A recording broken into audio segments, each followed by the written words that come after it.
torí láàárọ̀ wọn bàbá wa ẹ̀gbọ́n wa tẹ̀tí ń bèrè látọjọ́ tó ti pẹ́ àwọn ni amúwásójú amóhùnmáwòrán yín lé ní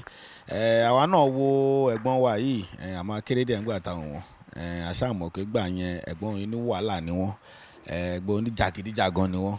tó bá sọ pa kéèyàn good in crime wọ́n ni wọ́n àwa náà lè má lè sọ pa wọn dáadáa àmọ́ pé gbà yẹn ẹ̀gbọ́n wa ẹ̀yin bàbá wa ẹ̀yin màmá wa ẹ mọ̀ wọ́n torí pé nígbà yẹn wọ́n dá lára yá gidigidi gan inú wa dẹ̀ dùn pé wọ́n sì wà láyé wọ́n wà láàyè mo fi tọ̀tọ̀ dárúkọ wọn legendary Spark the Killer bàbá. ẹ kú ètò. bàbá mo lè nà yín báyìí ṣá o. kí ló dé. ẹ ti dàgbà ń sìn yìí. tá à ń sọ bẹ́ẹ̀ fún ẹ. kò ń ṣe pé tẹ̀ ń ṣe ń gbà yẹn o. ẹrù wà ń lẹ o. nísìnyí ẹ ṣe lè. Ọlọ́run kò ń ṣe pé tẹ̀ ń ṣe ń gbà yẹn o. Ọlọ́run Spark the Killer olórí legendary ẹ̀kọ́ àwọn olólùfẹ́ yín káàkiri nígbà ìwà lórí ètò lẹ́nìí. mo kí gbogbo àwọn èèyàn wa tílé tó kó lẹ́yìn òdi mo kí bẹ́ẹ̀ ṣe ń wò wá bọ̀ mo kí ibi tẹ́ bá wa dé mo kí wa níbi tẹ́ ń bá wa lọ tó mọ̀ pé ọpẹ́ ló máa já sí ẹ ṣé àdúpẹ́ ẹ kú ètò ẹ kú Nàìjíríà ẹ kú bí kan ṣe ń lọ mọ̀ pé ìyanu máa ṣẹlẹ̀ ṣá. Sparko bàbá wọ́n máa ń sọ pé ẹ̀ ń ṣọmọ Yorùbá o. ọpẹ́ ní fọlọ́run bẹ́ẹ̀ ni wọ́n lè sọ bẹ́ẹ̀ tó bá sọ bẹ́ẹ̀ wọ́n gẹ̀ẹ́tì ẹ̀ nídàkejì wọn ò tún gẹ̀ẹ́tì ẹ̀ kí nìdí ni wípé ìlú tí wọn bá ti dé láti 1974 tí dàsìkò yìí ó ti dìlú èèyàn ṣùgbọ́n Niger Delta ni mí Ìsoko mo ti wá so wọ́n pe orúkọ ìlú mi ní Ọ̀fàgbé so ibẹ̀ ẹ̀ dẹ̀rẹ̀ born and bred ni kì í ṣe pé bóyá ó gbé mi lọ́wọ́ kúrò mbẹ̀ so. ibẹ̀ gangan lọ bí yín sí bẹ́ẹ̀ni ní Delta State ẹ lọ bí yín sí bẹ́ẹ̀ni ẹ kọ́kọ́ kí wọn ará Delta ní èdè yín gangan èdè wọn gangan ẹ kí wọn. so enough mẹ́lẹ́rógún tẹ́sà tẹ́yà mèèyàn wà nínú mo wí Soko na ẹ ṣe Spark na ìfí mu Yorùbá mi bí lọ but mo wí Soko dẹ̀ndẹ̀. ẹ ṣe. ṣẹlẹ àwọn bàbá Ògúngbè bàbá Ògúndé ṣọpọ́n tí exist àwọn Adelove wọ́n ti exist àwọn làwọn adébá ṣùgbọ́n ọwọ́ tó fi ṣiṣẹ́ yàtọ̀ sí ìtawà fi ń ṣe yìí ìgbà yẹn láyé Cinecraft nǹkan kan ìgbà tó gbé gbèsè táwa gbé gbèsè on a youth grant lọ́rọ̀ fídíò by Muyi Alade Aromire. sọ́wọ́n ni ṣé Muyi Alade lẹ fún ní credit ní kò lè kọ́kọ́ ṣe òun fídíò. òun kọ́ Big Abass ló kọ́ ṣe Big Abass Muyideen Aromire ló expose ẹ̀ òun gan ló upgrade ẹ̀ ṣe get so àwọn bàbá Ògúndé Big Abass kọ́kọ́ ṣe bẹ́ẹ̀ ni ọ̀nà nọ́tọ̀gà so àwọn bàbá Ògúndé àwọn Ògúndé wọn láìkì nǹkan yẹn wọ́n gbé gbèsè ńgbà pé kọ́sítọ́pà àwọn wò ó pé láyìn táwọn náà máa fi di star nìyẹn kí ló tó máa stop ẹ̀ àwọn bàbá wọn sọ pé ní tí wọ́n ra tíkẹ́ẹ̀tì lọ wò ní film house tó bá di tó ń jókòó pálọ̀ wò kó wọn ní sí yìí ń bẹ̀ mọ́ àwọn arò ìpá àwọn bàbá yẹn ò fẹ́ ká ga ni àṣé òótọ́ ni òun ló fa gbogbo wàhálà tí cinema industry ní industry lẹ́nu kíní ẹ̀ ló fà á because àmójútó báwo lọ ṣe ń gbé fíìmù kalẹ̀ bíi ti gbà yẹn mọ́ akọ̀tí rẹ̀ pé ṣáàjà ṣe wọ́n wò wọ́n ṣàwò ìyẹn ló àfẹ́ tí wọ́n sì táwọn tó wo fíìmù fi ń ronú jinlẹ̀ ju àwọn táwọn ṣe fíìmù lẹ́lòmíì fi sọ pé ẹlòmíì ayọ̀ sí ìdìbàdàn kan alóṣì lọ sí ń bẹ̀ sọ pé ìtìjú ńlá ni ní táwọn bàbá yẹn fi lẹ̀ fún akọni yẹn ó yẹ kí wọ́n máa wo fíìmù báyìí kọ́ máa sún títí wọ́n fi dé etí tí àbáyé kọ́ máa mọ̀ kọ́ máa fẹ́ wọnú tv àwọn wo ló fẹ́ ṣerú tẹlifíṣàn sírí àtàṣe yẹn àwọn wo ló fẹ́ ṣe é sìn kì í ṣe pé àfin proud Òṣòdì máa close down Ìdúmọ̀tà máa close down gbogbo ọjà tó wà lẹ́ Yorùbá máa tilẹ̀kùn ní kókó dání báyìí wọn ní ṣíṣọ́ ọ̀bùtà nǹkan fún ẹ wọn láwọn lọ́wọ́ gbẹ̀yìn ọ̀tẹ̀ bàbá àdúgbò máa dání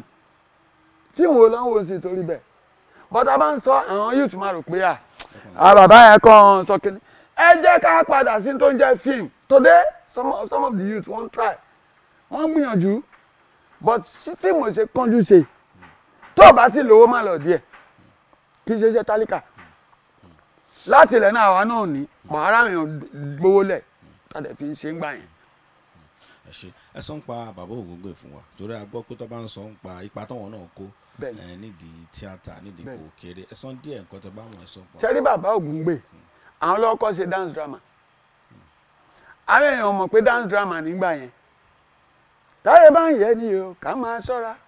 kákẹ́pọ̀ olúwa ò kó máa ṣọ́ wa káyé máa sọ wá di kíní kan àtòrí láyé kíní bàbá ló kọ́kọ́ kọ́ wọ́n máa ń lùlù sí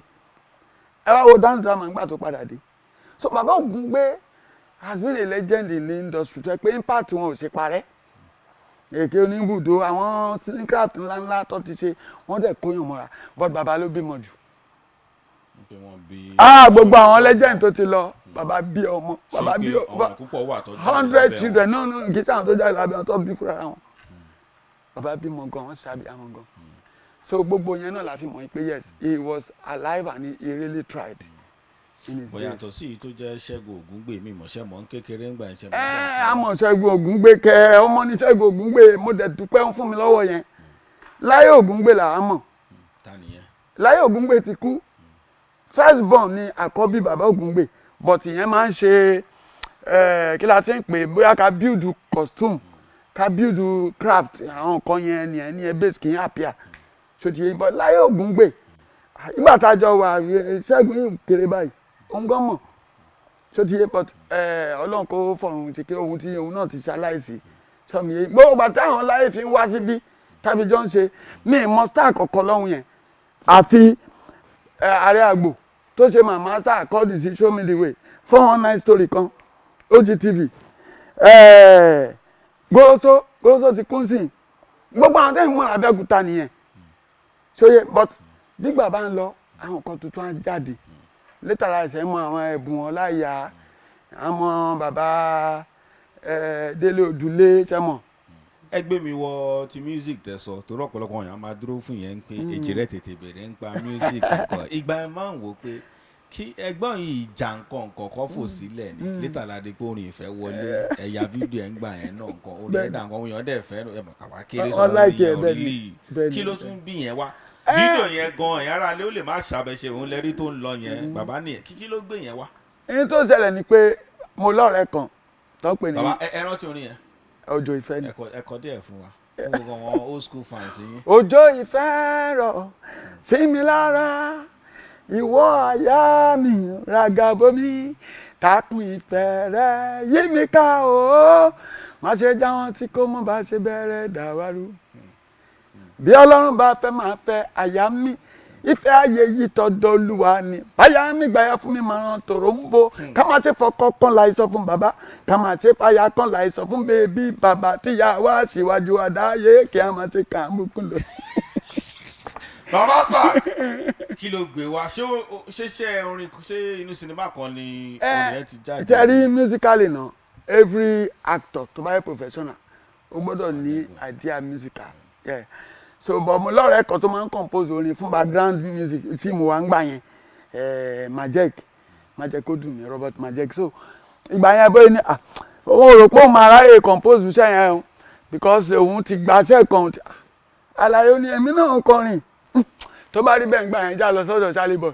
studio ẹ̀ ní Gbàgádà bẹ́ẹ̀ mi dẹ̀ ṣe bẹ́ẹ̀ ni bí mo dẹ̀ ṣe jù sí ni èmi dẹ̀ rẹ̀ kò ná mi tán láti compose anything mo lẹ́bùn yẹn dáadáa Ọlọ́run dẹ̀ gbà wọ́n rí ẹ̀ ó dàgbò orí púpọ̀ àwọn request láti London America ta tún send ẹ̀ mọ̀ so but I went. ọdún wo nìyẹn. That's about 27 years ago. I went into the music blindly because blindly in the commercial aspect. Èmi ò mẹ́tọ́ lọ́ bá mi tajà mo kò tí ọjà síta ni àwọn ẹgbẹ́ máa ń gbà gbogbo wèrè bẹ̀rẹ̀ gbogbo bá a ṣe máa rówó ní iṣẹ́ mo padà débẹ̀ mo rí i pé gbájú ẹ̀ ló pọ̀ jù síbẹ̀ náà Ọlọ́run gbàkóso. ọ̀tọ̀ ní nǹkan kan tó ṣe fún torí jẹ́ kó kìkì Spark dìkìlà tún. ó tún help ó brandish gbogbo. ṣe lẹ́yìn yẹn tí wọ́n á gbégbèsè láti ṣàn orin mi ìmọ̀ràn. mo ṣe mo shoot ẹ̀ ní Dubai but èyí tí mo shoot ní Dubai Niger Delta language èdè lumi mo fi kọ́ so yẹn dẹ̀ wà pàgà àwọn yẹn láìpẹ́ but yẹn náà máa tó jáde láìpẹ́ yìí. gbogbo àwọn ẹ sọ ń pa àwọn ẹgbẹ́ yín yẹn Dẹ̀yìndé Thompson gbogbo wọn yẹn mélòó ló wà mélòó ló ti lọ mò ń béèrè tó rọpọlọpọ wọn àti ẹkẹ bẹ ṣe ń sọ̀rọ̀ memories yẹn ń wá wọn á dẹ máa tó ní kan tó máa sọ níbi èjì rẹ o bèrè ń gbẹ ní báyìí tó wà nínú eré báyìí o bèrè mo ti fún yín báyìí èwo ló wà èwo ni ò sí tẹ bá rántí gbogbo wọn tó ń wà káàkiri. Ọlọ́run jẹ́ apẹ́ láyé Ọlọ́run jẹ́ apẹ́ láyé Dunni ti kú Abéwọ̀ndà ti kú Chief Dende ti kú Gbọ́tòṣà ti kú Àlàbí Hello ti kú àwọn yòókù àlàyé wọn àlàyé Ọlọ́run jẹ́ apẹ́ láyé so